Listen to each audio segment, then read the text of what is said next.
Good evening to everyone. It is of my pleasure to welcome you on behalf of the American Hellenic Chamber of Commerce to today's very interesting and timely roundtable discussion about the learning and skill trends in the COVID-19 era. Undoubtedly, the coronavirus pandemic and the restrictive measures most of the countries took have a major impact not only to our pockets and health, but to every almost part of our daily works, including the way we interact and communicate. That is mainly not due to the virus, but also to the forceful advancement of technology in every part of our daily life.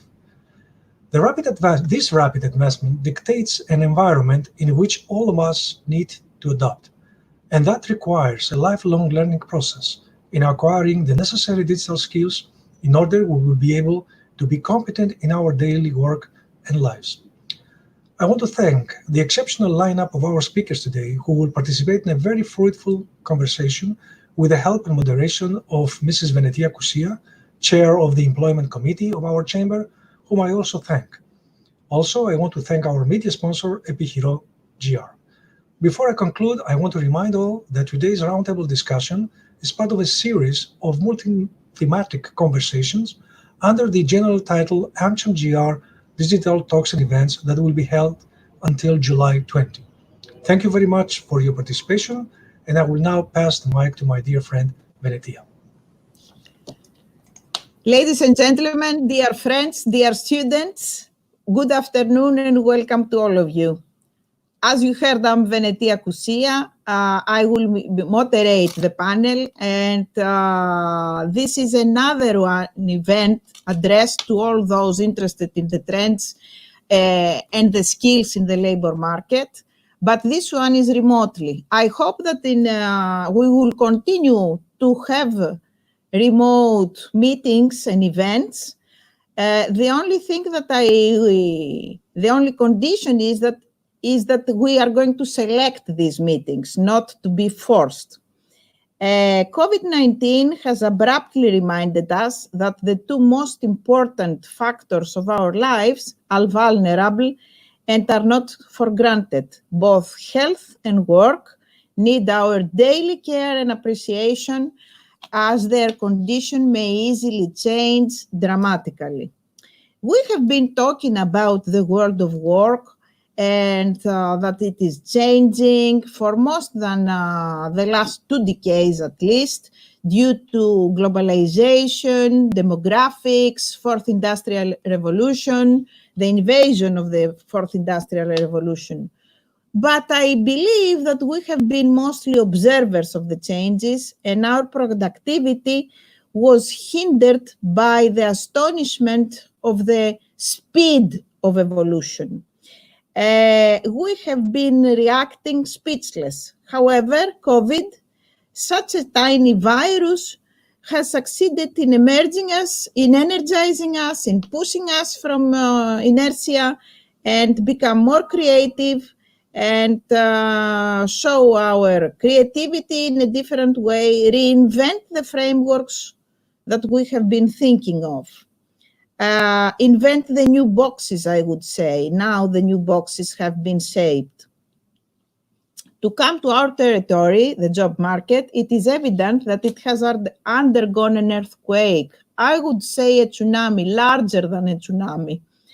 The whole economy started questioning the positive effects of globalization, making us entering phase 2 of globalization, the fragmented globalization.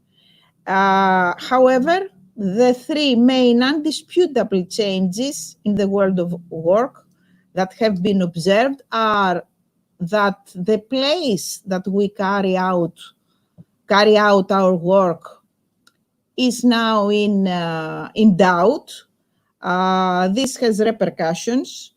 Remote working has invaded our lives, so the outcome and the hours will be determined in new territories. Mr. Pouliakas, who is expert on skills and labor market at CEDEFOP, will explain to us more about remote work and who has been mostly influenced and affected by that.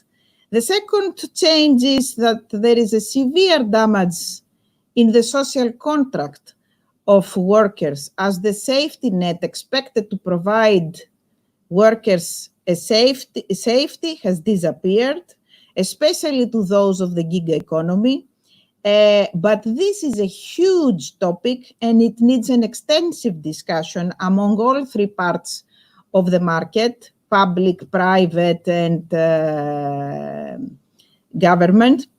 And the third change are the skills, that they constantly change. We are supposed to have them in order to navigate and thrive, not just to navigate safely, you wish. And we have with us Mrs. Lytrivi, who is the CEO from EOPEP, where she will explain to us the role of this organization and what is the relation with the remote exams and the skills that we required and the lifelong learning. We have with us Mrs. Mendrek, who is the director of Global Group Maximus, which is an HR company. She will help us understand what the other communities outside Greece are doing. She will share the knowledge with us on success stories that she has come across, or the lessons that we would like to share. We have with us Mr. Harry Patrinos, who is a practice manager on education from the World Bank, who will help us understand the role of training, adult training, in this ever-changing skills evolution. We have missed Mr. Pouliakas, but he is here. We want him in the picture as well, George, who is the expert who will talk us about remote working, the repercussions, and some, because they have also done a study. But let's begin with Mrs. Lytrivi, who will start explaining about EOPEP. Just to mention that we will excuse Mrs. Lytrivi, as she might leave a little bit earlier, but she has already told us before. So, Mrs. Lytrivi, please explain to us what EOPEP is doing and what we should expect.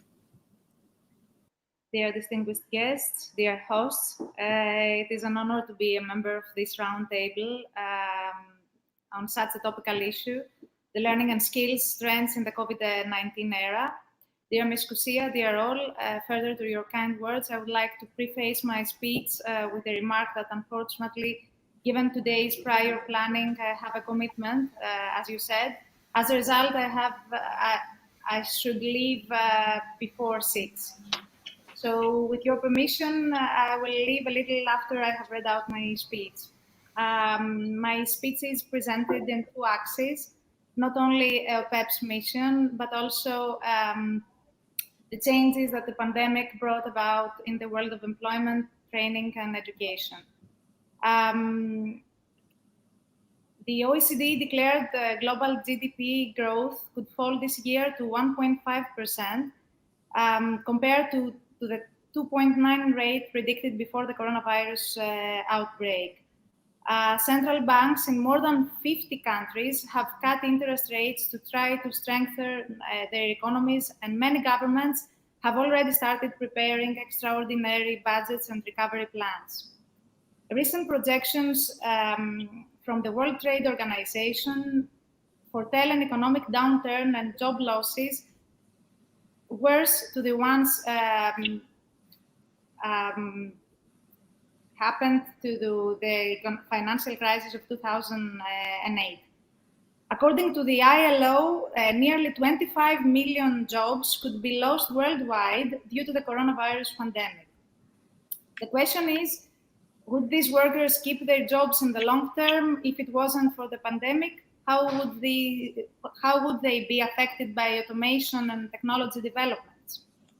Even before the current crisis, changing technologies and new ways of working were disrupting jobs, and we know it. In 2017, the McKinsey Global Institute estimated that as many as 375 million workers, or 14% of the global workforce, would have to switch occupations or acquire new skills by 2030 because of automation and artificial intelligence. In a recent McKinsey Global Survey, 87% of executives said that they were experiencing skill gaps in the workforce or expected them within a few years. Apparently, the coronavirus pandemic has made the question more urgent, but the problem was alive before the pandemic. Workers across industries must figure out how they can adapt to rapidly changing conditions, and companies have to learn how to match those workers to new roles and activities. This dynamic is about more than remote working, if I may, or the role of automation and artificial intelligence. It's about how leaders can reskill and upskill the workforce to deliver new business models in the post-pandemic era. Upskilling and reskilling are the key words. To meet this challenge, companies should double down on their learning budgets and commit to reskilling. This will also result in strengthening companies for future disruptions. We have to be ready now. We know it. The learning landscape has changed in ways that will foster teaching new skills to employees wherever they may be. COVID-19 has accelerated the adoption of fully digitized approaches to recreate the best of in-person learning through live video and social sharing. This means greater personalization, thus greater effectiveness.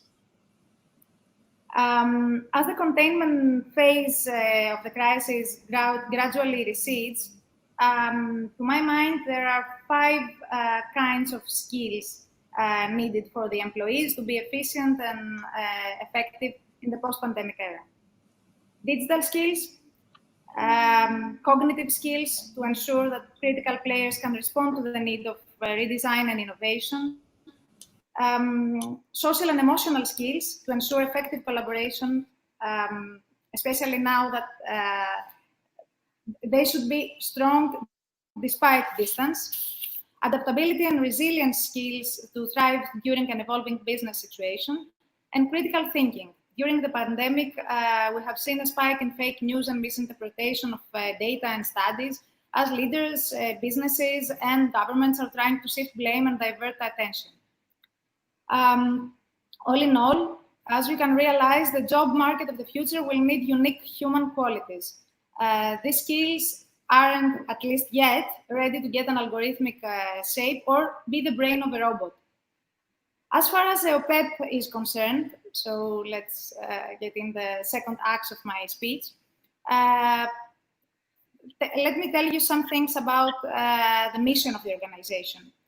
EOPEP is the national agency for the certification of qualifications and vocational guidance, an organization investing on better quality and more efficient and reliable lifelong learning services in Greece, linking with the open market and responding to the needs of the society.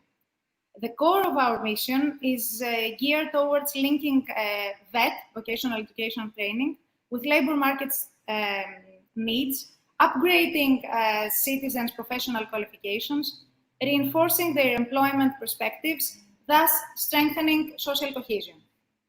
EOPEP develops and implements comprehensive national systems for the accreditation of non-formal and informal learning and provides scientific and technical support in designing and implementing the vocational guidance national policy. EOPEP aims at quality assurance in inputs, outputs, and vocational in terms of learning outcomes, and vocational guidance and counseling services. COVID-19 forced our organization, like many other organizations and companies' employees, to change the way they work almost overnight. EOPEP, that is self-funded, and I have to mention it, and understaffed, managed to resist pretty well the pandemic turbulence. It is said that the worst of times brings out the best in people. As it happens, this is true of organizations as well, and this is the case with EOPEP during the pandemic. We managed to organize teleworking within 10 days, offering remote access to all information systems, which were upgraded, offering laptops to the majority of the staff, giving email access to the citizens for the support of our services, and so on. 3 days before the lockdown, I myself had a meeting with the heads of the departments, and deploying my plan with the aim to protect the personnel and help containing the virus for the community. Almost everyone looked at me as if I was drunk. Now, 3 months later, almost everyone wants to get back to teleworking mode. In fact, they prove to be much more productive and apparently with less effort. Further, we managed to transform EOPEP to one-stop shop as far as the exams procedure for the certification of initial training is concerned. For over 11,300 graduates of Institutes of Vocational Training, IEC, exams which are about to start mid-July. Concluding, I can see 2 points that I want to highlight. First, adapting employees' skills and roles to the post-pandemic ways of working will be the key to building operating model resilience. And second, there is only one way to remain relevant in post-coronavirus reality: commit to a lifetime of learning. Someone that is going to succeed in a post-coronavirus world will need to be able to adapt to ever-evolving workplaces and have the ability to continuously update and refresh their skills. Thank you once again for your kind invitation and your attention. Thank you very much. Thank you very much, Mrs. Lytrivi. I have to say that you impressed me. I hope that you hear me now for the good words. Congratulations. You want me to mute the microphone? No, it's okay. Sorry. No, I have unmuted. Do you hear me?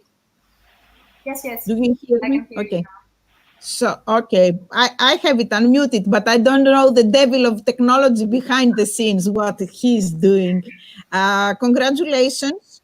I fully agree that companies need employees to be adapting in the changing environment in order to build resilience, as you said.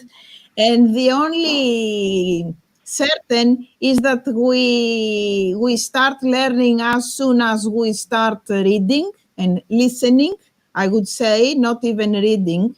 The moment that we start listening and understanding, we start learning, and we stop learning when we die. And this shouldn't be something as a task difficult, and we should enjoy learning. This is up not only to us, but to the educators. I have also heard from you that the employees want more to telework. This leads me remotely. Prefer to work remotely. This leads me to Konstantinos Pouliakas to give us some ideas of who wants to work remotely, who has the ability to work, because according to research of Eurofound, Greece was before the last, it was not the last, but one before the last of all the countries that worked remotely. And I think we live in a bubble. We are talking among each other, and we make I don't know. I mean, we judge, but please tell us, Mr. Pouliakas, what is going on teleworking a little bit, and because as I have promised, we were expecting to start with a general question that of you need to reply, but since teleworking is so much important, introduce us a little bit in that and go on. Okay, so good afternoon from me as well. Thank you very much for the invitation. Thank you very much for extending the invitation also to CEDEFOP, the European Center for the Development of Vocational Training. As you mentioned, and as Mrs. Lytrivi mentioned previously, we are living in extraordinary times, and one of the major manifestations of the COVID-19 crisis has obviously been the need to work remotely. Estimates, range from around the fact that around 40 to 50% of employees during the COVID lockdown were forced essentially to work from home. And of course, businesses which didn't manage to adapt and didn't manage to find a means to ensure that remote work arrangements were sustained, those were the ones which evidence has shown they bore the brunt of the impact of the COVID crisis in terms of accentuated job losses, business closures, and so on and so forth. I'm happy in the sense that I've been very recently, also together with colleagues at Eurofound and the European Commission, been analyzing the issue of teleworking. And I've especially been analyzing and looking in depth into the issue of teleworking in Greece in particular. And of course, we don't have data which can give you much insight into whether or not teleworking is going to remain as a prevalent, predominant mode of working in the medium term. That remains to be seen. We don't have that data yet. What we do have, and the data that I have analyzed, is 10 years of data from the European Labour Force Survey on what was happening before the COVID crisis in Greece. And what do we know? We know that Greece was a laggard in terms of remote work, in terms of working from home. The share of employees who were working from home, it was only 4% of adult EU employees who were working from home, as opposed to an EU average of 14%. We know that, as you mentioned, people who work remotely do tend to be more privileged, do tend to be more highly skilled, do tend to work for more innovative type of businesses. It's usually people working in professional activities, or also people working in the education sector. A very high proportion of workers who were working from home prior to the COVID crisis were actually employed in the teaching profession. I think I was astonished by the fact that the evidence also points to the fact that you would expect specific groups of people to benefit from teleworking in order to be able to accommodate and cope with the COVID crisis. And in fact, the data shows that these type of individuals, these type of workers who would be in most need of remote working arrangements are the ones who received it the least, at least before the crisis ensued.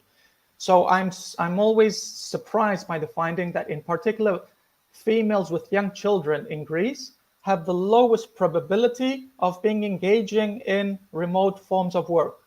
And of course, as I mentioned, lower educated individuals have a very low probability of receiving or of being beneficiaries of remote types of work. I've been trying to engage in a hypothetical exercise, and this is something which economists are doing worldwide now. They're trying to conceptualize what share of jobs could potentially be teleworkable. So for instance, a very famous study in the US by Dingle and has shown that around 36%, if I'm not mistaken, of US jobs are teleworkable. And we try to measure this by deconstructing jobs, by looking at their characteristics. You know, for instance, whether or not a job involves the use of physical equipment, whether or not a job involves interaction, a lot of social engagement with other people.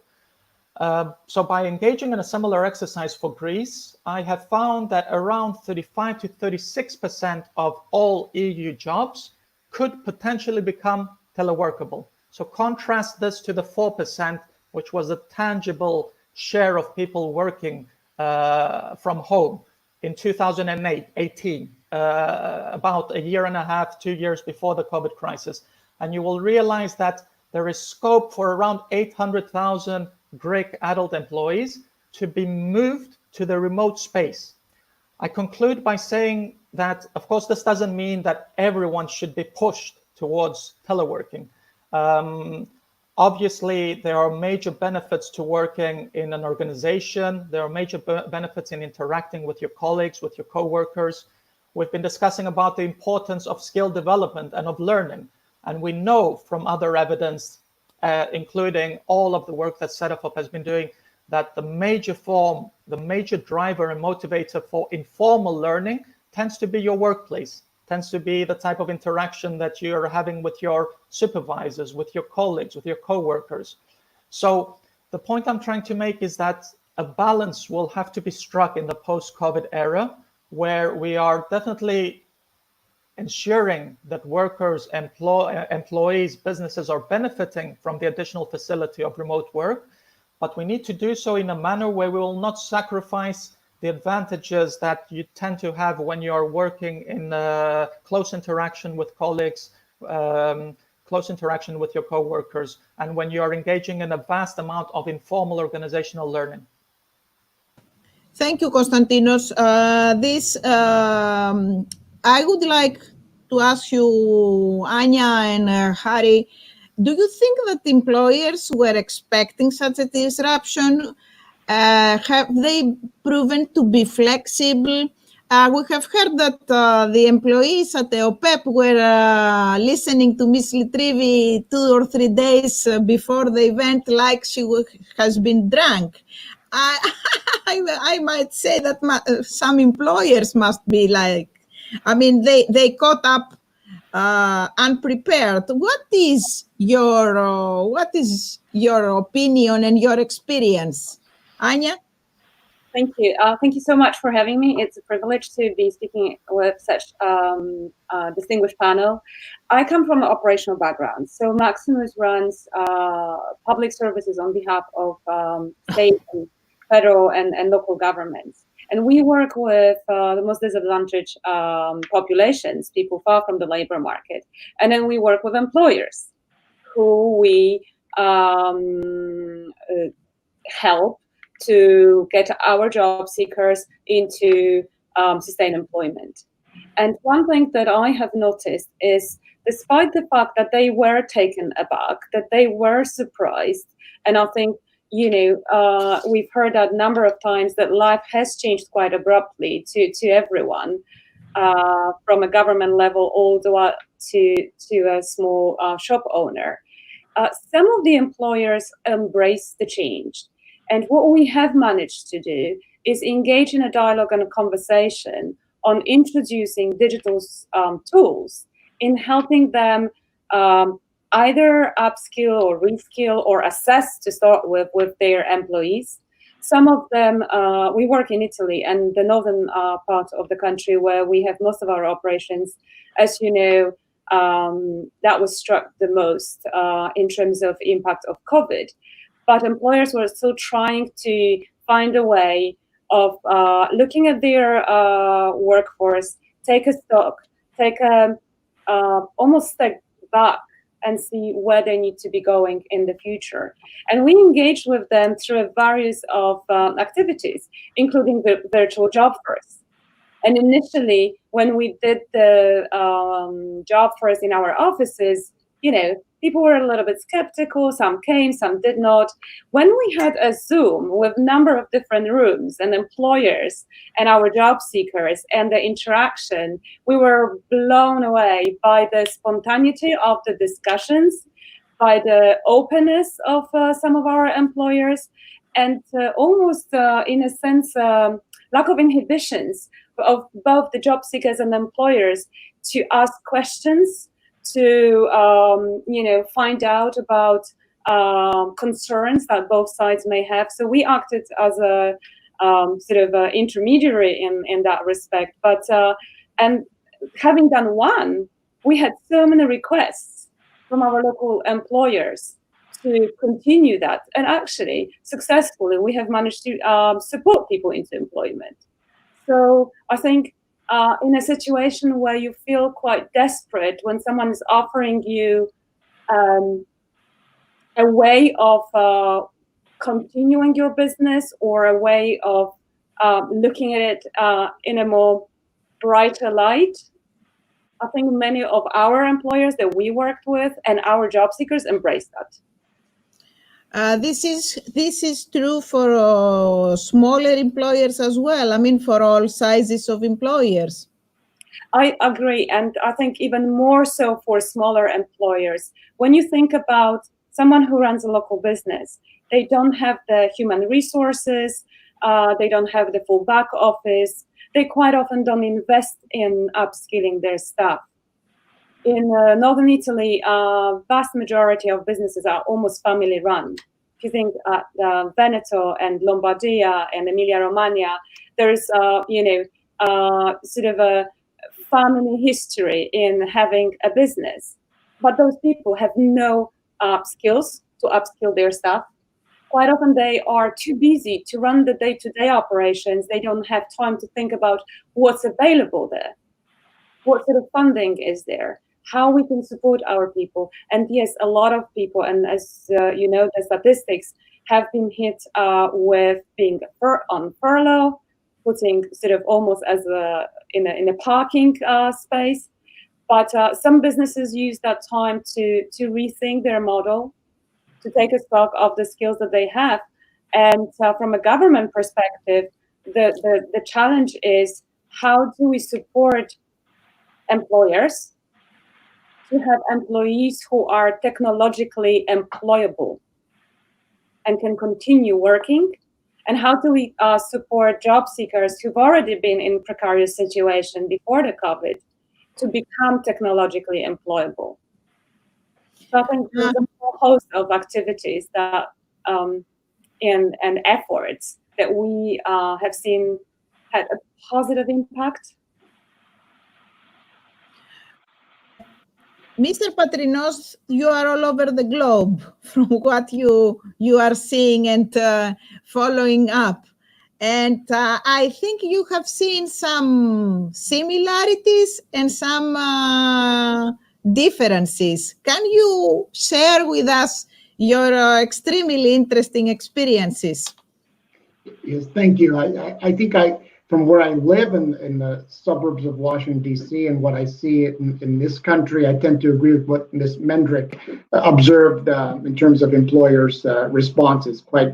No one expected this, but quite a rapid and flexible response to providing services where they could, protecting employees and trying to ease them to employment. But I also oversee many countries in Europe and Central Asia where the response has been more chaotic. I would say not because of the employers, but because of government announcements and whether they saw it as a pandemic or as something temporary, whether they were open to the health consequences. So the responses were quite different throughout Europe and Central Asia, and to this day. There are still governments that are not, I would say, treating it the same way that others are. So this has led to confusion, of course, for employers in terms of do we come to work? Are we safe? Should we change these?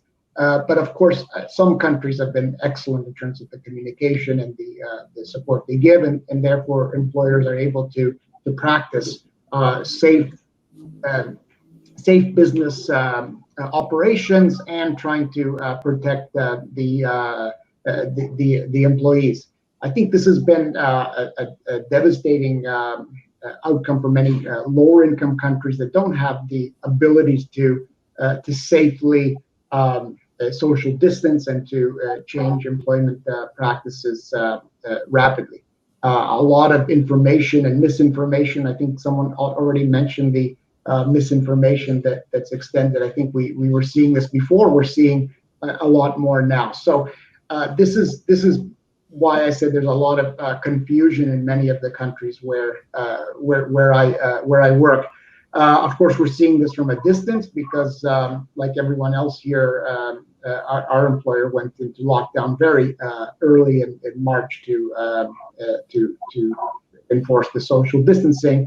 And our productivity, of course, hasn't declined. And what has been the most surprising To me, in terms of responses, I work in the education sector. This has been very rapid responses in most countries where we work in terms of the school closures and then the mitigation measures, meaning the distance education and how innovative these schools and ministries of education have been with very limited resources and a lack of knowledge of what to do. We've never had such a pandemic.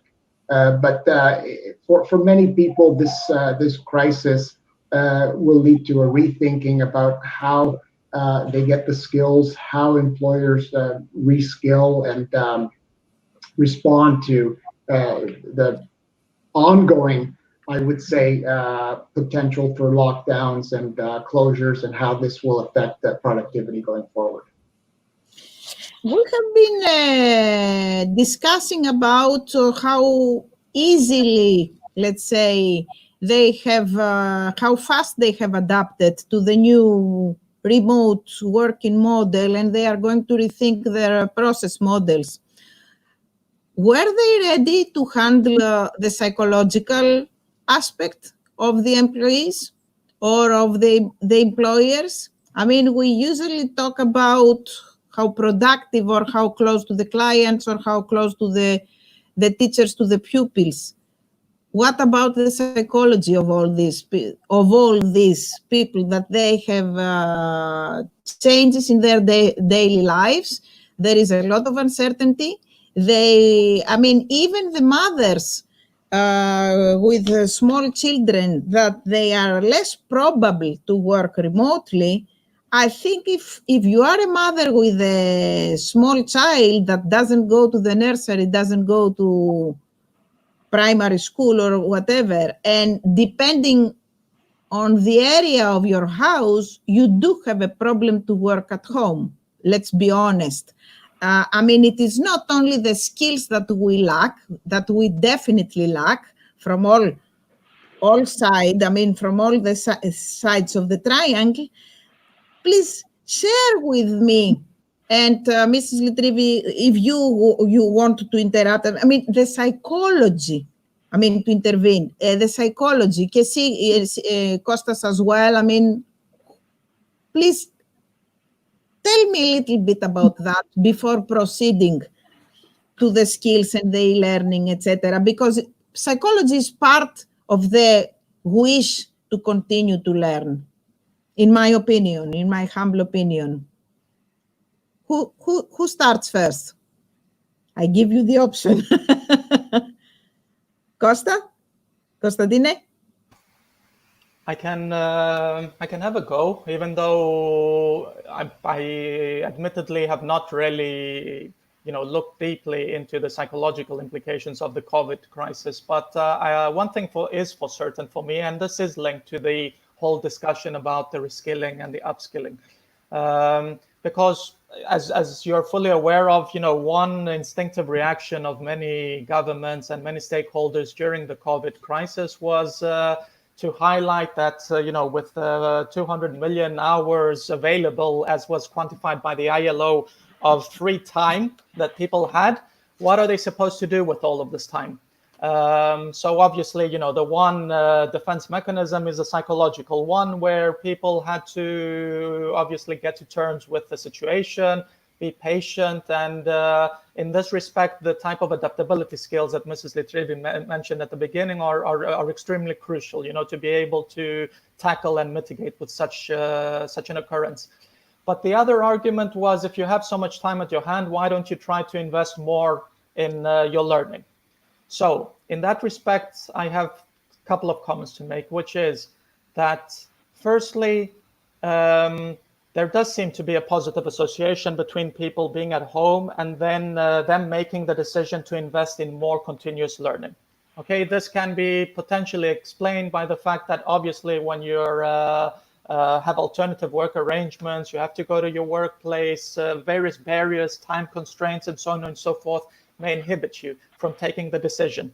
It also is the case that by working online, you also get increasingly exposed to all of this plethora of learning materials, online learning materials, and therefore it may have spurred and incentivized people to say, okay, I'm going to start some of these online massive online open courses, and so on and so forth. But as you mentioned, there are tremendous difficulties in relation to being able to stick to it. And obviously, if you have young children at home and there isn't a provision of childcare and creche, that magnifies the problem. The other element has to do with what we knew also before the COVID crisis, which is that when you're talking about people who are unemployed, especially people who may have been in the type of industries where you can say they were affected the most, and where prospects that they will be able to quickly go back to work were quite bad. So we know, that in the hospitality industry, the prospects are not that good. In the wholesale and retail industry, the prospects are not as positive as in other occupations where people potentially were less affected by the COVID crisis.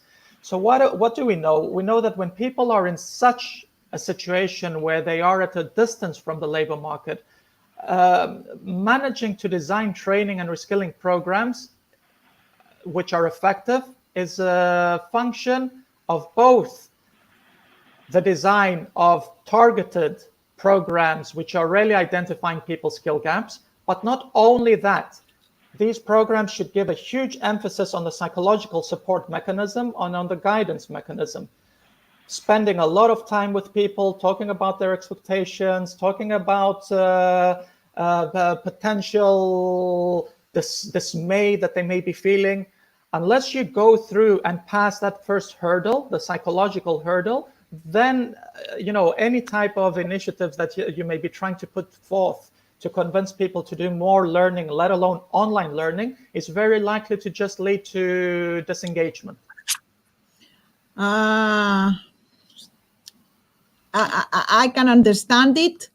The issue is what we really do, Ania, because we say what it is missing, and I totally agree, because you cannot get devoted to learning unless your psychology is stable. But what do we do really in practice and in real life, and how we close this gap? Because there are also studies that they are talking about the distance that they have paved, let's say, towards labor market for those that they are out of the labor market. Ania, what can you share with us on that? These are really good questions, Venetia. Thank you for them. I agree that the emotional well-being and the state of mind of job seekers is further impacted when pandemic strikes. They have already, as I mentioned, been away from the labor market and may have experience in industries that are disappearing or that have been heavily impacted. So they are faced with a prospect of not going back to their industry. They may not have transferable skills to move quickly into the new industry. And unfortunately, there will be a whole new cohort of job seekers who will be at some point laid off by failing employers. And we know that in the case of furlough in many countries, in Italy, the Casa Integrazione, which is again the furlough scheme, the question is that there will be huge numbers of job seekers coming into the unemployment market. So we have decided, in order to keep people motivated to learn, to be engaged, and to engage in, discovering and strengthening their, for example, transferable skills, we have designed a well-being check-in sessions. And we have piloted those sessions across a number of different projects, starting in Washington, D.C., where we worked with a very disadvantaged population. We work with youth attached to criminal justice system. We work in Italy with long-term unemployed. We work in the UK. So we have created a calendar of well-being check-in sessions where our case managers are available just to talk to those job seekers. They can drop in, they can, share any anxieties, any challenges that they may face, and that sort of keeps them attached with us. but also help us think through what sort of training design for them we should be putting in place.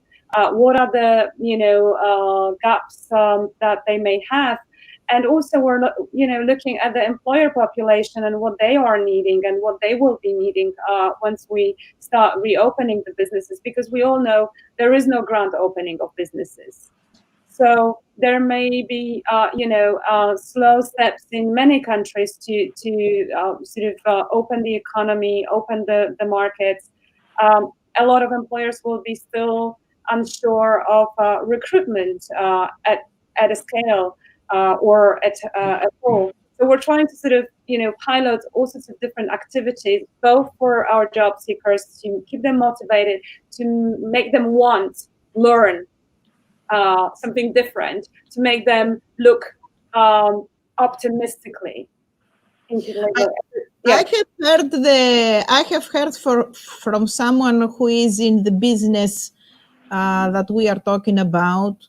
There is the possibility to keep them optimistic up to an extent and to try to reskill them. But since there are no openings, this optimism will fall down. I would like you and Ania to help us on that, and Mr. Patrinos as well to comment on that, because you are very experienced on adult education and how people can adapt in this that we are talking. Right? So it depends again on the geography we're in, on the context, and the type of program that we're running. In Italy, we have managed to put people into employment, even if it's just a temporary employment, in terms of delivery drivers. Surprisingly to me, but not surprisingly to my Italian colleagues, the tobacco shops were open, and we had our job seekers going into employment into tobacco shops because you need to buy cigarettes or other products. We were able to support federal governments across the US and other countries in scaling up our call center capabilities, therefore being able to support our job seekers in programs in getting into working actually for us or on behalf of state government in California to offload their call centers. So we're trying to sort of look for opportunities to keep them engaged, and there might not be the dream jobs, there might not be the long-term career ambitions, but if we can keep them sort of moving closer and getting new skills. In the UK, the Tesco supermarkets were hiring something around 20,000 drivers because everybody was panic online shopping, and somebody needed to deliver the goods to people. There was suddenly the need for people operating websites and web chat and multi-channel centers in response to increased calls to government programs or institutions and so on. So we're trying to find those gaps that we can at least help plug in for a period of time. Okay, Mr. Patrinos, what's your opinion about that? I mean, about psychology, fixing, and the willingness to learn, relearn, get involved in adapting. Yes, thank you. I think the current crisis does bring to the fore the preparedness of people to work under these alternative arrangements. And I think the social, emotional stress has been tremendous for people. And I think that the skills that will allow some to do well during these times are also the same skills that we're allowing people to do well during the technological revolution, or our future of the workforce with more automation. But most people are educated in a system that is both terminal and not teaching some of these skills. We are in education systems that are terminal. You complete primary school in order to qualify for secondary school. You write an exam to get into university, and then you go to work. That's your education training. But we've known, and people have professed that lifelong learning, which is, I believe, the only response to this crisis and to the fourth industrial revolution, or whatever you want to call the technological change that's taking place. I want to quote Nobel Prize-winning economist Gary Becker, who said that we've known that investing in skills throughout a lifetime is important, that our schools haven't changed since the times of Socrates. I would agree with that, except in the sense that Socrates was actually doing lifelong learning way back then, and somehow the schools that we have ended this quest for knowledge and change and building the skills that you need to self-actualize. A few ideas about why lifelong learning was important will become even more important. We know that even before COVID, in the United States alone, 120 million workers were in need of training. This is a study by IBM. But half of the businesses had no skills development strategy in place. So if they didn't have it before COVID, they certainly don't have it now. Where do you get these skills, especially with the lockdown? The other thing is education system was designed for a relatively long period of education and then a rather short life. But we know lifespan in the United States will reach 95 for females, 90 for males by 2050. That's not too long from now. So can you really educate someone for life with the current education system if they're going to live to 90? And 1/3 of babies born in 2012 in the United States will live to be 100. That's a long life of work, yet they don't have the system in place that will allow them to learn, relearn, and continue to prosper. So how do we use this crisis to change the education and training system? There are two difficult channels. One is the public, and the other one is the private. If you look at the public sector, the ministries of education, they are the custodians of the current education system. Very difficult to affect change in that bureaucracy, and that will require something like the pandemic, unfortunately, and a demand from citizens that education systems change. The other is the market. I was looking at the spending on education and training over the last several years. The two fastest growing areas of spending on education and training are test preparation and e-gaming. Test preparation very much acknowledges that the system of terminal education is the one we have, and people are investing in this. Get that credential to get into the right school, and that's what we expect of our systems. E-gaming, great for entertainment, education gaming, but e-learning systems, which are in big demand today, and I think will play a bigger role going forward. But the issue that will continue to affect us going forward is that I agree with Konstantinos that people are interested in learning more, and some people have taken advantage of the lockdown to do this, but can those skills get recognized in the labor force? Very difficult for employers to ascertain if you have the skills. We need some kind of system of verification. And how do we do this outside of the regular school system? Micro-credentials, whatever you want to call them, but they need to be recognized, and we need a system of verification. And I think that's a role for technology to play. And already we were seeing before COVID the emergence of companies that were giving us digital tools to almost unhackable tools to verify the learning that might take place outside of formal education systems. But until we have that in place, it'd be very difficult for employers to know what people have learned, and for employees to be able to show their credentials, at least their credentials to get a foot in the door. How is it to change the system that we have created. I mean, I was reading Harari the other day saying about the education that since the Industrial Revolution has been based on getting marks, levels. Before that, they were saying just you passed or you didn't pass. So I become successful because I am a good student.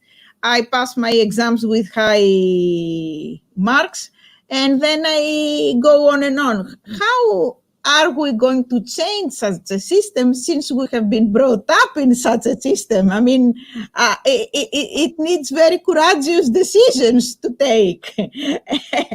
One. And then, is the government going to support so that companies train their employees? Who is going to pay? Because everybody says, in my opinion, I mean, the majority say they need training, but the two main problems are that we do not have enough money and we do not have enough time to train our people. These are the two excuses for companies that they are allow me to say they use the lack of training as an excuse for not being courageous to change the processes. Who is going to comment first? Because the financing, I got it from a question that we have received about who is going to pay for the, and then there is another interesting question that we will take it a little bit later. Konstantine, I see you willing to reply. Yes, of course. I mean, the discussion and the discourse about who pays for training is ongoing, and I think for the rest of our lives, we're always going to be coming back to this question. I mean, I think particular countries have given the answer to this. The share needs to be shared. The financial cost needs to be borne by both enterprises and also individuals. In no way can it only be an individual responsibility. I think there had been a trend over time, to push and put the burden of financing training increasingly towards individuals, but countries such as Germany and other such countries which have very good and very mature systems where both companies and employees are sharing in the cost of training, are co-designing training. They have, I think, and they continuously show the path. They show how one should be pursuing in this area. In our country, unfortunately, sometimes it is used as an excuse, and I would say it is an excuse because we do know that Greece is a laggard, and it's really falls quite behind other EU countries in terms of the commitment of enterprises in training. I think, it's multifaceted. It also depends on the type of support that the government provides. It also depends on the type of programs that are being devised. But usually whenever the argument is raised that in Greece we have a huge amount of small and medium-sized enterprises, and therefore, how can managers find time to invest in training when they have to deal with the everyday issue of survival? I mean, the same goes for all EU countries. SMEs are the majority of firms in all EU countries. It's an issue of commitment. It's an issue of governments working together with businesses to be able to co-design these programs. It's an issue of being able to ensure that businesses are also heard, and of course that managers themselves within these small and medium-sized businesses invest in their own learning and their own training, because we know that managerial competence is one of the key determinants which then trickles down to the overall strategy that organizations adopt in relation to the investment in the continuing lifelong learning of their own staff. First of all, Greek employers have to trust more professional managers to allow them to study and acquire leadership skills, that they are much more important now, because in Greece we do have this problem as well. And we also have a problem of very, very small sized firms. I mean, okay, all of them are small, under 50, but in Greece, the majority is not just under 50, is under 10 persons, 9 persons in the company. And I suppose that you in the question or in the solution of the problem, should collectivities be involved, and regional chambers of commerces along with companies. I mean, it's a multi-stakeholder answer that needs to be answered. If I can just quickly get back to that, I'm sorry, Harry, if I interrupted you. The issue that most firms in Greece are micro-sized firms is actually why exactly these type of firms should be investing in more skill development, both of the owners and of their individuals, because we know that it's only via trying to engage and trying to find a niche and a competitive advantage that micro-sized firms can actually ensure that when they are faced with such shocks, such as the COVID crisis, that they can actually manage to survive over the long term.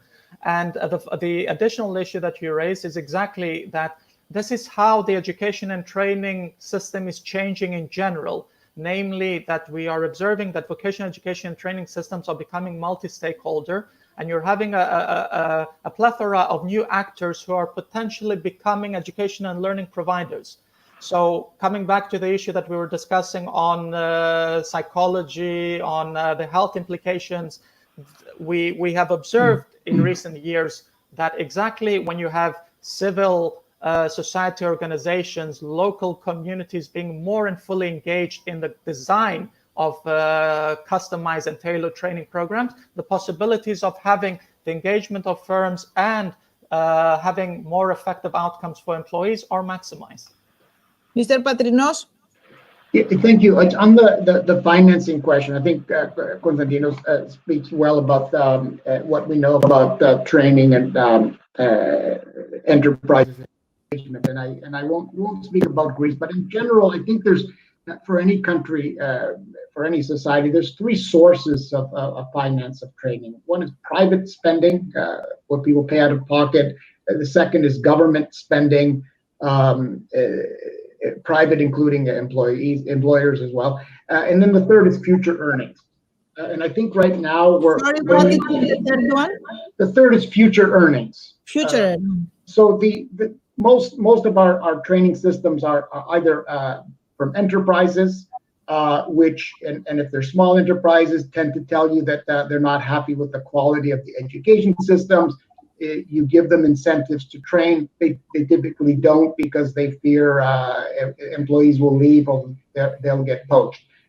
Governments are certainly not going to have resources in the coming recession to drastically increase spending on training. So what does that leave us? Leaves us with future earnings.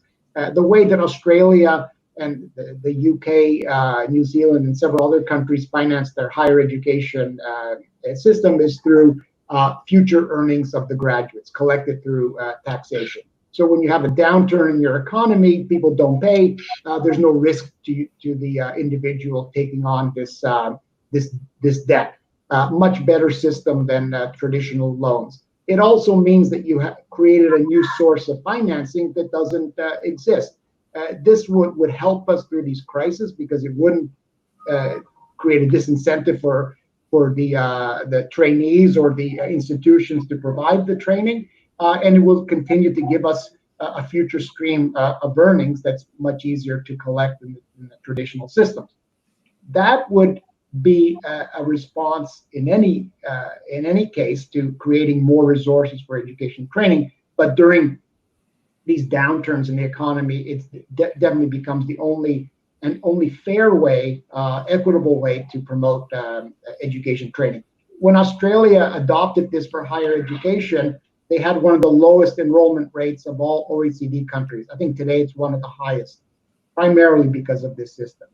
I also think that this has to be considered in the case of lifelong learning, because it was difficult enough to predict training needs today. We certainly won't be able to do this in the future, given the rapid changes in enterprises, in the economy, the technological revolution, and people's long lives that will require that they train and retrain. We need to put incentives in place. But I would say that reconsidering the financing model is the right time during this recession, and it's a good recipe for considering how we can expand training throughout the lifetime. And you are talking about those who are current in the labor market. What about those who are outside the labor market? I think it works for all. I think the idea that you see an opportunity to increase your skills for future productivity and pay. I think we had the case where the returns to education, the wage benefits to more education training were increasing pre-COVID. I suspect they will continue to increase, because we know from past recessions and crises that those with better education outcomes tend to do better during crises. We know in the Greek financial crisis, those with higher education tended to remain employed more than those with less education, and tended to earn more. So there will be a demand for more education. The question is, how do you pay for it?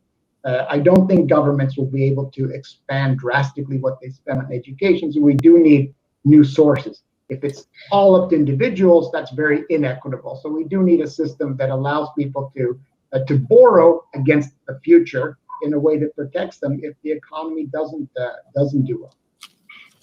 And this has to do, the governments are not going to have many more money. We need to have to find new sources, as you said, and this is extremely, I mean, it's an idea. It's news in the town. What about the individual learning accounts? Because I have in my mind, how do we get the people accountable? Because no matter who pays, I mean, one issue is the excuse that I don't have the money as a government or as an employer, and you provide this solution that it is fantastic and it can help. The other is how much committed I am. And Ania, I'm referring to you that you have been talking to me about the individual learning accounts, and there is some doubt and dispute there. Are they a panacea or just a small solution to the problem? Well, that's a tricky question, and I think I certainly don't have the answer to that. But before I touch on the learning accounts, I just want to echo what's already been said around the need to create an ecosystem where we engage all stakeholders and learners to co-design the training, the learning from the courses that are needed here and now, and the courses that might be needed in the future. And if the learners, both whether they are employees or they are job seekers, the Chamber of Commerce's, the businesses, but also the government institutions, so they are actively participating, the local municipalities who may have funding or may have add funding to it, really understand what the needs are of all the different stakeholders, and co-designing that curriculum. I think it's really important, and we've seen in terms of apprenticeship how that works in a number of different countries. Germany is probably one of those most quoted, and the Italians are trying to sort of look at it and come up with a solution that will work for them. But I think we need to go away from people collecting certificates and having a portfolio of something that they can, frame and put on the wall, to something that will give them the skills, the knowledge, and the confidence that they can navigate the labor market. And I'm talking about the unemployed, because this is mainly who we work with, but also in terms of funding in Italy, it's quite close to me, because we're just, we started our operations 3 weeks before COVID. And we're in the middle of a startup in Sweden. So we're experiencing starting operations, working with people who are out of the labor market in the middle of pandemic, and 2 countries, from my perspective, that are handling it quite differently. So, but the Italians have the funding that comes from employers who pay into a common pot, and then they can use that to retrain that. And that was used usually, you know, in a way, here is a training, I'm selling it to you, or I'm going to give it, you know, deliver it to you, whether you need that or not. And quite often employers, as it has already been mentioned, in many countries, small and micro, just didn't have time to understand what really is needed. So they would take that. On the individual learning accounts, I really struggle, because in some places we've seen this kind of works when people are engaged, when there is a, you know, well-designed model, but also people take responsibility in their own hands, and they see how this can advance that.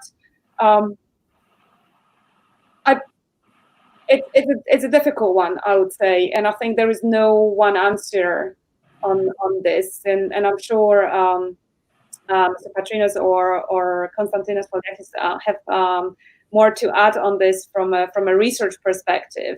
We haven't really had very successful projects where people had just individual learning accounts that were, but we also work on behalf of governments. So, you know, quite often when you talk about working with people who are far from the labor market, the assumption is that we're going to support them into employment, and once they are at work for a period of time, they're able to re-engage fully on the labor market, and they can take life in their own hands, in a sense.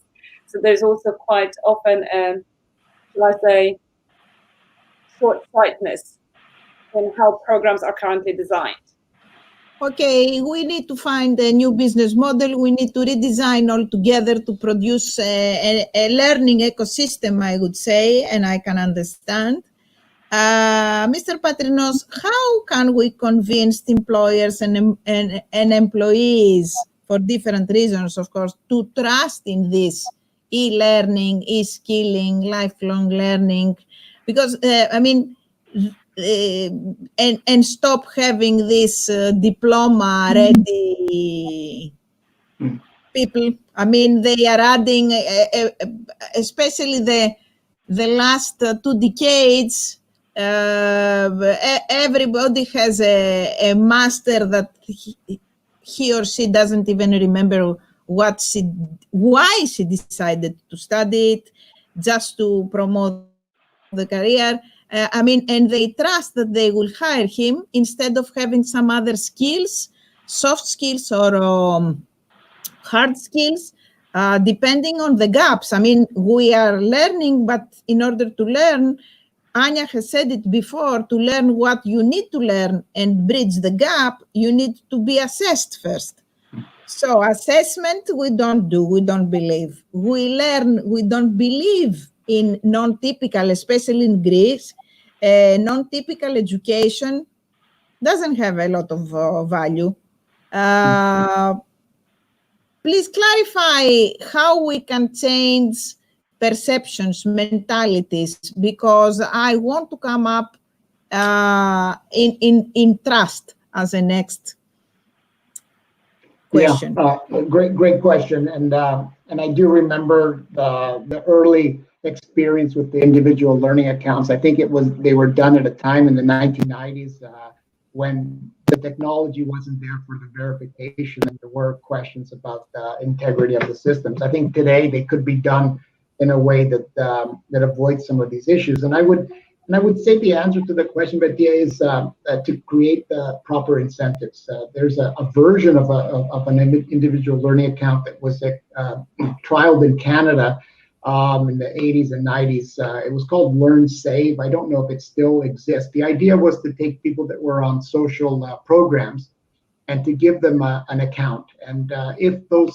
people saved, say $1, they would get something like $3 from government. to be used either for further training, higher education, or setting up a business. This was a rigorous trial, an impact evaluation, and it was very successful from the accounts that I read. People tended to use the system. They ended up getting the training and the jobs, but most importantly, I guess from the government perspective, it took people off the social benefits role. So it created more space and employment. And I think the reason it worked was that there were the incentives were aligned. The beneficiaries had to put something into the system, so they had to, as they say, put skin in the game and be accountable. The government that provided the funds was also interested in making sure that they got proper training, and I guess there were ways to verify that. I think the advantage that we have now is that such a system could work well with technology. So we don't want just the diploma, the piece of paper, but we want some way to demonstrate that people have these skills. And I think with technology, you could probably do that. It would be very expensive without technology for every time we hired somebody to have a test where they apply their skills. Very expensive assessment system. But maybe with technology, this could be done in a way that would satisfy employers that they have more than just the paper qualification, that they have something. But this will require some technology, and I think we are moving in that direction. I think we are good at measuring cognitive skills, but can we measure the other kinds of skills that people need? And I think that the answer here is that this is an evolving field, and we are still partially relying on self-reports. But I think if we can have systems that are affordable to demonstrate skills, it will build that trust that you mentioned. But people have to have an incentive. It has to they have to feel this. Otherwise, there won't be the incentive to participate or to take it seriously. So that it does build something that's beyond what we have now. Because otherwise, business as usual. There'll be another crisis in the years to come, and we'll be in the same place talking about the same issues. But something has to change system-wide and take into consideration that learning doesn't end with secondary school or with university. It has to be something that is part of the way that we do business. And I think incentives are required, and I think technology has to play a role. You are talking about incentives to people. Giving incentives to people. Yes. What will be the incentives to companies that they should stop complaining about the inability of employees and the inability of the processes and start developing them, as we say, as I would like to say? What kind of an incentive would be for them? Because there was a proposal a few years ago that if the expenses towards training of their employees could be considered as an investment by IFRS accounting principles, then companies might be more motivated, let's say, and not just consider it as a cost. But again, they were saying that it is very difficult to predict the investment. I mean, the ROI of educating an employee is very difficult to predict it, because it is not like a machine that I bought it and I expect that they will produce faster or larger quantities or whatever. I train you because I believe in that. I have assessed you that you are missing this, and I believe that you will be a better manager or I don't know, a better operator or what. But it doesn't happen all the time. What it is needed there for companies to incentivize them? Accounting principles or something else? Well, two things. I think what you mentioned, the appropriate financial incentive that makes it worth their while. But the other issue is the lack of information. And I think now we do have more information about the benefits of training and retraining. We know that employees that get training opportunities are happier employees, more likely to stay, more likely to produce. I think there's other benefits to employers for having motivated employees who are also interested in in training and retraining. They tend to be healthier. They tend to reduce other costs to enterprises. So I think getting the information out there. I think when we were talking about lifelong learning in the 90s, we didn't have much information about some of these benefits. Now we know that not only does it enhance employment and make for more productive, satisfied employees, it also reduces some of the social costs of health-related costs. Lifelong learning through serious research has shown declines in mental decline in adults, reduction in the onset of Alzheimer's and depression and isolation, and the delay of cognitive impairment, all of which helps the bottom line, since these are more productive employees. So an information campaign is also required to help employers understand that it's in their interest that employees are better trained. I think, yes, only the fact that we are going to live up until we are 100 or even 110 or 20, and all of us, we will be, let's say, healthy, apart from the fact that we are going to have dementia, it would be an incentive for all of us to continue in lifelong learning. It will be more important. Huh? Correct. So there is no specific time for lifelong learning and reskilling. It is just a habit, as it is the habit of walking, as it is the habit of healthy eating, etc. We have here a question from Washington, D.C., talking about remote working, Konstantine. That this will change the level of benefits that employees will employees will be getting in the future. I mean, employers will, it is not easily written here. That's why anyway, I believe that it has can remote working substitute the trust and bonding that someone gets from personal connections?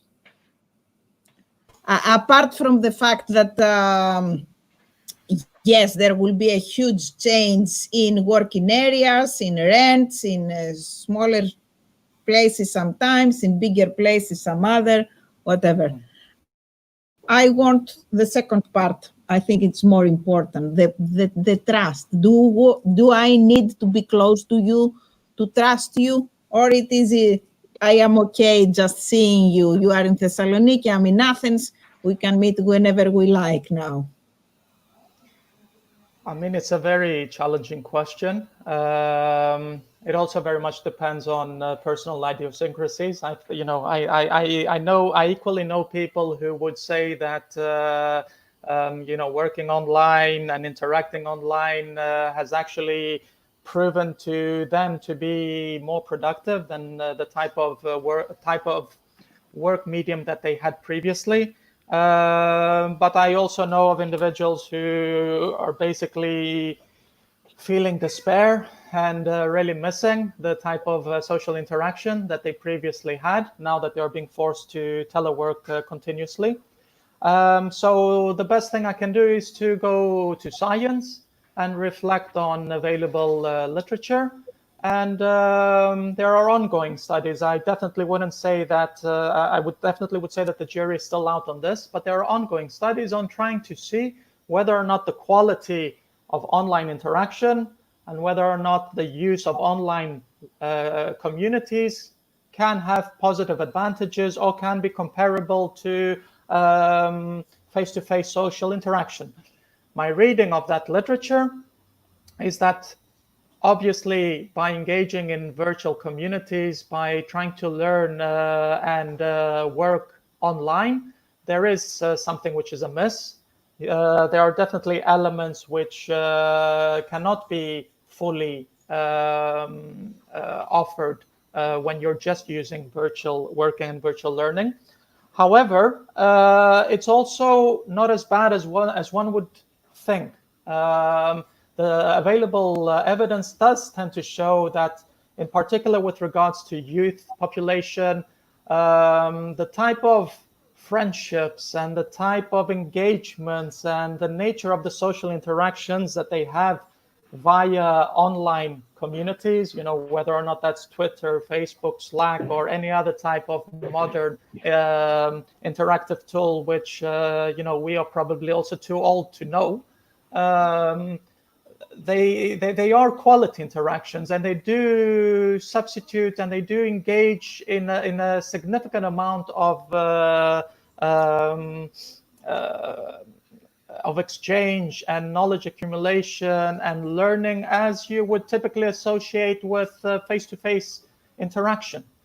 I also heuristically, whenever I'm asked these type of questions, I heuristically also think about the type of evidence that we collected recently at Cedefop, focused on online platform workers. You know that even before COVID, the platform economy has been on the rise, and an increasingly greater amount of people are now working by engaging through online platforms. So, from a study that we did between 2017 and early this year, where we were trying to identify their learning practices and whether or not they develop their skills, given the fact that their predominant mode of working is online. The type of evidence that we have is again encouraging, namely that there is a lot of skill development taking place. There are a lot of learning activities that they undergo. So, the answer to the question of the audience is, maybe there is something that will go amiss from not engaging in personal interaction, but there are also a lot of benefits associated with working remotely, not least the fact that you have greater access to ideas, the ability to interact with people without having physical barriers in place. And, the discussion that we're having today with Harry joining us from Washington and others potentially listening in to the rest of the world is proof of that, because otherwise we would have been in Athens or Thessaloniki or somewhere else, and it would just be a limited group of people who would be privy to this type of discussion. It's a state of mind, I think, trust. It's intersubjective state of belief. As we are approaching to the end of our discussion, I mean, I would like to have from you all, what do you expect in a year from now to discuss as a successful story, to remember, to copy, to successful story that we have learned something, not just we are proud. And what is your dream towards which you draft plans to make it real? Because dreams without plans, they don't get real, and it's a disaster. So who would like to start first? I'll go first then. Okay, women are always braver. Always braver. That's a very big question. Thinking about dreams and where we would like to be going and what we would like to be discussing. I think from an organization that works with the most disadvantaged populations across US, Australia, the Gulf countries, Europe, and so on. I think what we are looking for and what we would love to have is more resilient and flexible services that are able to adapt and able to respond much quicker than what we have seen so far. Because those who are the disadvantaged in a sort of a non-pandemic situation becomes even more impacted quite often in a situation such as COVID. So I think the sort of understanding by our overlords, the governments, the politicians, that there needs to be a discussion, there needs to be a conversation on designing services that are highly visible, that are accessible, that are flexible, and they are resilient. And I think that's the kind of almost immediate takeaway from the last 2-3 months of being in a lockdown. And I'm in London. I came on the last flight from Sweden. Nobody thought that Sweden will stay open, but my boss, who sits in California, told me, just get on the plane, be home. I want you to be safe, right? So sort of this took us so much by surprise that I don't think anyone was fully prepared. So take that experience, learn from it, and design better services, public services. That would be my wish. Okay, so you started planning. First of all, you realized it, and I hope that you have started planning, Ania. So from day one. Okay, guys, who? I can go first, Harry. But if you want to, please go ahead. Please go ahead, Kost. Okay. But there are two things I think that I would be very happy to see in a year's time from now, or even further down the road. I think one thing would be to see our society in general to have taken stock, of what the COVID crisis entailed. And what type of lessons we can draw from the COVID crisis. Some of those were nicely summarized by you, Ms. Kousia, at the beginning. Basically, a more in-depth understanding of what matters in life, a greater understanding of who matters as well in society. And I say this because before the COVID crisis, you definitely will recall that we were having all of these nonsensical discussions about how robots are going to take up all of our jobs and how we're going to be in societies where humans are not going to have any meaning. The COVID crisis, has proved that all of that was, mind my expression, baloney, and that we need to take stock of the importance of investing in professions which are going to be providing intense healthcare, social care, and that is the future of society. Working together with robots and working in in harmony and in sync with digital technologies. The other personal ambition also is slightly related to our own country. Excuse me if I bring the discussion back to our own country. We know that Greece is a digital laggard, and we know that the future is digital. Unless individuals who, according to the OECD's PIAC survey, are classified as one of the lowest in terms of digital skills among OECD countries, unless businesses who, according to the European Commission's DESI index, improve the business operation, the digital business side of their operations, I see it very difficult for our own country to have a bright future in a world where, as I said, everything is going to be digital. Thank you. And last but not least, thank you. Harry?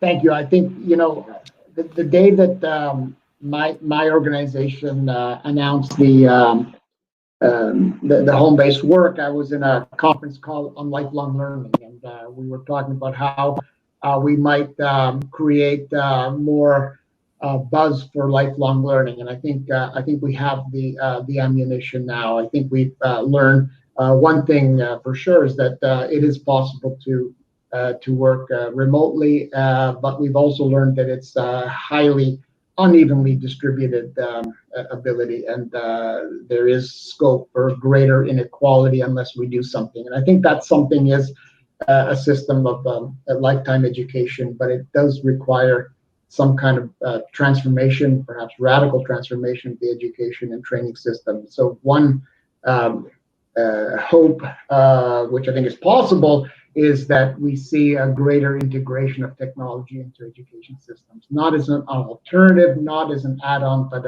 an integrated part of how people learn and teach in a way to enhance the role of the teacher and to give students of all ages the opportunities to learn and relearn and then use these skills going forward. So that's my hope that in a year we are one step closer to an actual lifelong learning system. Thank you. I have to thank you all. I have to have as a last comment, apart from thanking you, the participants, the organizers, the AmCham, the employment committee members, and the audience. I would like to say that either we believe that COVID was real or we don't believe that COVID was real, or some people believe, we are talking about the opportunities that this event has given to us to discuss about what is going on and what is going to happen in the future. I mean, the discussion about what was real and what it was not, it's out of the question, because there are this kind of negativities as well, and I have to tackle them. I hope that we will not meet next year with you guys, that, as you know, we will have a second round after the vacation.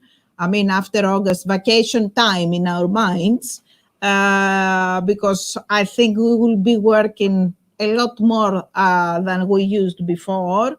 We have also the social contract to discuss, and the social contract tackles remote working, tackles that the fact we have been using to be paid because we were going to our job. Now, I believe that we turn a little bit in being paid for the outcome that we produce, but this is a completely different question from different discussion from what we have been doing today. Thank you very much.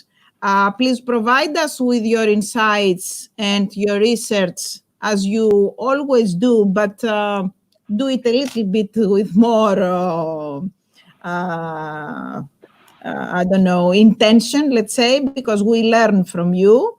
And we really thank you all. Thank the audience and you, and you, and you. Thank you.